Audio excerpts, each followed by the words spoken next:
What's the industry take on the first trade of the draft? The Browns trading out of the Travis Hunter spot to collect a pick next year, and others in Green Bay, while Jacksonville being aggressive to get the Ohtani, to use even an Andrew Berry analogy, in the draft. Yeah. Yeah, well, first of all, everybody said Andrew should not have used that analogy if you weren't going to pick the player.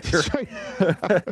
That was the first bit of news. Okay. But I can tell you this, all the Cleveland Browns fans in my life and in your life, you know, they did not love it. And I would say almost universally everybody in the NFL did love it from the Browns standpoint in terms of what they were able to recoup. Everybody in the NFL thought that they did the right thing and they got the value that they needed for that pick. And they all love him as a player. They love Hunter as a player, but thought that was a haul that you have a hard time turning down, that they thought that Jacksonville overpaid. That's inside the league. That was the opinion. Because Jacksonville's fourth-round pick improved by 20-some-odd spots, and the sixth-round pick improved as well. And if you cough up a 1 and a 2 and you get the top receiver in the top corner in the draft, you might not have gotten the top receiver or top corner in the draft, the second round pick. You know, I know next year's first is next year's first, but there's also a halo effect of this kid, right? I would say, though, Rich, there is, and we'll see how this all happens, but I have not talked to one person, not one,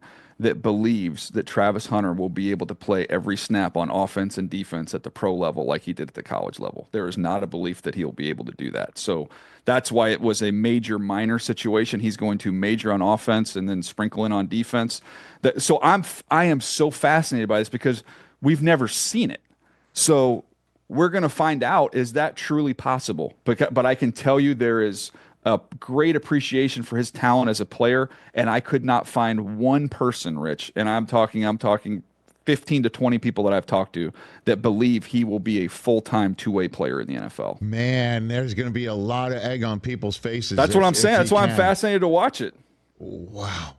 But in terms of the Cleveland draft, I was saying this yesterday, that if you hermetically sealed a Browns fan at 6 Eastern Thursday, and then let them out of that room at 6 Eastern on Saturday, and handed them a piece of paper of just the names of the people that they drafted, without the in draft whatever choice order, without any draft choice number next to their name, and say, these are the 7 people the Browns got. Oh, and they got a 1 next year. I think Browns fans would be ecstatic, right? Those first 4 picks are 4 starters, in my opinion.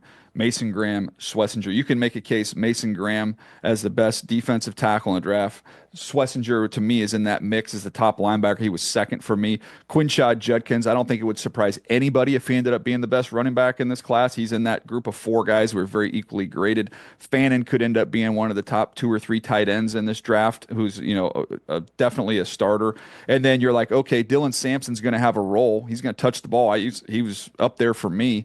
I think I had him in the early 3rd round or even late 2nd round range. So they got him in the 4th round. And if Gabriel or Shador end up starting or giving you snaps at quarterback, we're talking about an epic haul. And they've got an extra 1st round pick next year on top of that. So yeah, that's why the people inside the league, they liked what Cleveland did. Catch the Rich Eisen Show live weekdays from 12 to 3 p.m. Eastern on Roku Sports Channel in the U.S.